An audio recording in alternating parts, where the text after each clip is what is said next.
नमस्कार, स्वास्थ्य और चिकित्सा समाचार के साथ मैं अनामिका सिन्हा। गांवों में डॉक्टरों की भारी कमी को दूर करने के लिए केंद्र सरकार ग्रामीण छात्रों को 3.5 साल में MBBS कोर्स की डिग्री देने पर विचार कर रही है।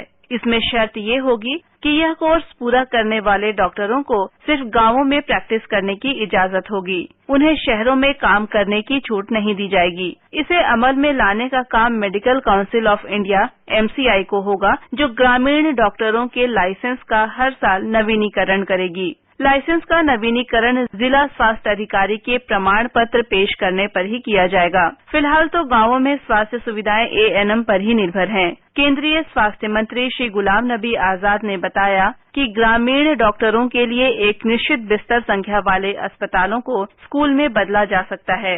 MCI के अध्यक्ष डॉक्टर केतन देसाई का कहना है कि केंद्र की इस योजना से ग्रामीण छात्रों के लिए डॉक्टर बनने का सपना साकार हो सकता है। उन्होंने कहा कि देश में 604 में से 300 मेडिकल कॉलेजों की 34,000 सीटों में सामान्य छात्रों के लिए सिर्फ 10,000 सीटें उपलब्ध हैं। कड़ी प्रतिस्पर्धा और बेहतर कोचिंग के अभाव में ग्रामीण युवा डॉक्टर बनने से चूक जाते हैं।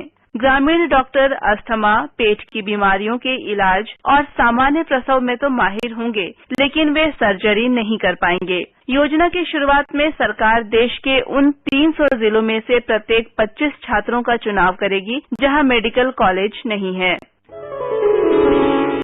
ऑक्यूपेशनल थेरेपी यानी व्यावसायिक चिकित्सा की वह प्रक्रिया है जिसमें किसी भी मानसिक या शारीरिक बीमारी के साथ लोगों की मदद करने पर ध्यान केंद्रित किया जाता है ताकि मरीज अपने दैनिक जीवन में अपना काम खुद कर सके। व्यावसायिक चिकित्सा के विस्तार और विकास के उद्देश्य से हाल ही में दिल्ली के बाल भवन में एक मेला का आयोजन किया गया। आज के अंक में हम बात करेंगे कि चिकित्सा के विभिन्न विभागों में व्यावसायिक चिकित्सा का क्या महत्व है। लेकिन सबसे पहले सुनते हैं कि व्यावसायिक चिकित्सा है क्या। बता रही है ऑक्यूपेशनल थेरेपी की छात्रा प्रणीता। व्यावसायिक चिकित्सा एक चिकित्सा पद्धति है जिसमें कला और विज्ञान के माध्यम से मनुष्य के स्वास्थ्य स्तर को सर्वाधिक विकसित करते हुए उसे अधिकतम व स्वरूप से स्वावलंबी बनाते हैं। इस चिकित्सा में नवजात शिशु से लेकर बुढ़ापे तक की बीमारियों के लिए निदान उपलब्ध है। कई लोगों को कई कारणों से उनकी रोजमर्रा के काम करने में भी दिक्कत होती है। डॉक्टर शिखा लोहिया हमें बता रही हैं कि ऐसे लोगों के इलाज में व्यावसायिक चिकित्सा कितना कारगर साबित हो सकता है। सुबह से आप उठ के जो रात तक अपने आप करते हैं वो आपका आइडियल होता है, जैसे सुबह उठ के नहाना, अपना खाना खाना, अपने कपड़े पहनना।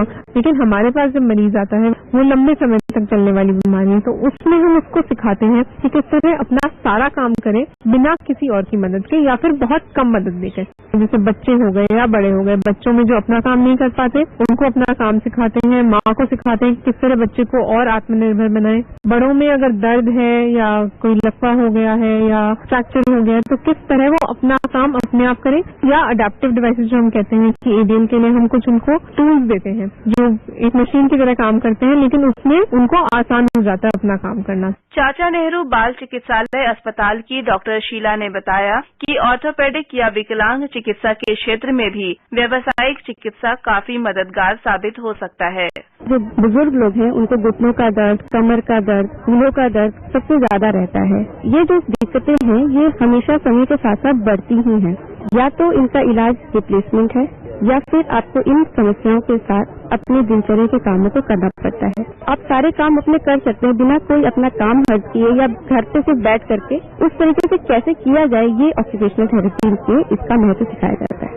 डॉक्टर सोनिया, जो कि इंडियन स्पाइनल इंजरी अस्पताल से हैं, ने हमें बताया कि कंप्यूटर पर काम करते वक्त कैसे बैठना चाहिए। जो रीढ़ की हड्डी है उसकी एक नेचुरल शेप है, उसको हमें मेंटेन रखना चाहिए। तो एक्सट्रीम इस तरीके का पेट निकाल के या अपनी छाती अंदर करके नहीं खड़ा होना या नहीं बैठना चाहिए। तो एक अगर आप बेसिक अपना एक कंप्यूटर का या एक अपना वर्क स्टेशन आप अगर डिजाइन करें तो उसमें कुछ कुछ बातें हैं जिनका आपको ध्यान रखना चाहिए। जैसे कि आपका स्क्रीन है वो आपके सामने रहना चाहिए। उसके साथ साथ अगर आप कोई फोन सुनती हैं तो उसके लिए आपको ज्यादा देर तक अपनी गर्दन को एक तरफ झुका के नहीं रखना चाहिए।